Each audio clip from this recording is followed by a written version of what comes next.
Hey T fans, Monk here. We're back. Sorry I've been out of comm for a while. It's been raining for 5 straight days and not exactly ideal for production, but the sun is shining. We're living the dream.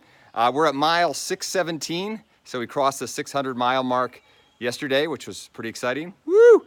I wanted to stop at this particular spot and kind of give you the good, bad, the ugly of the Appalachian Trail. This is kind of an infamous spot here. It's the Wapiti Shelter. As you can see there, it says Wapiti, and I think it was, I'm not sure the time, was about 20 years ago. There was just a horribly sad, gruesome murder here. There was a young couple, I believe they were newlyweds here, and a local guy came up and murdered them.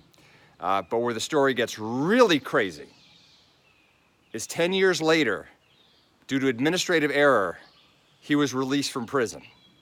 He came right back here to the Wapiti Shelter, and I think he harassed some people, and then he ended up at a stream nearby where he befriended some fishermen, and they invited him to have lunch with him and beers, and then he shot both of them. Fortunately, they survived. And what's even crazier is I read a story from an Appalachian Trail hiker, one of the 30 that I read, and he knew about the Wapiti Shelter. Everyone knows about the Wapiti Shelter. He was passing the shelter when he got a report that the guy was on the loose and had shot the fisherman, because the fisherman had reported to the police. So that's not art, that's like life imitating life. And he went by his truck that was parked. So they eventually caught the guy, they put him in jail, and he ended up hanging himself. This Wapiti Shelter, as with any shelters for Monk, dog, it's a no for me. As you can see, I mean, they serve a purpose. Like if you're gonna die, you might want to stay there. I don't want to, denigrate anyone who uses the shelters. They're fine things for them. It ain't working for the Monk. Okay, as you can see, they hold about 6 people, and these people eat food there. They're mice infested, so the mice crawl all over you at night.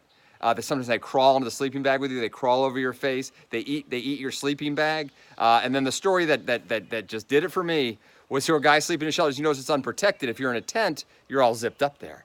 But this guy woke up screaming in the middle of the night, and people were like, "What's wrong? What's wrong?" And a snake had crawled into the bag with him. And he threw the snake out, went back to sleep, woke up screaming a half hour later. The snake had crawled back into the... Okay, that was it for me. I slept in one shelter, and that was in the Smoky Mountains, and that was a question of survival, where it was 50-mile-an-hour winds, and it was below zero, and that's kind of a story for another day. So I want to assure everyone the Appalachian Trail is perfectly safe. This was a long, long time ago. The ghosts have been exorcised. No one's coming after the Monk. They don't want to mess with the Monk. There's actually Raquel had some safety concerns about the trail, and I was doing some research, and we were in bed one night, and I said, "Hey, honey, there's only been 21 deaths on the Appalachian Trail in 50 years.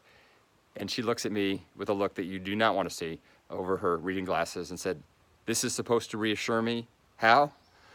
So I had to use another tactic, another approaches. It worked out. She's on board. She's my trail angel.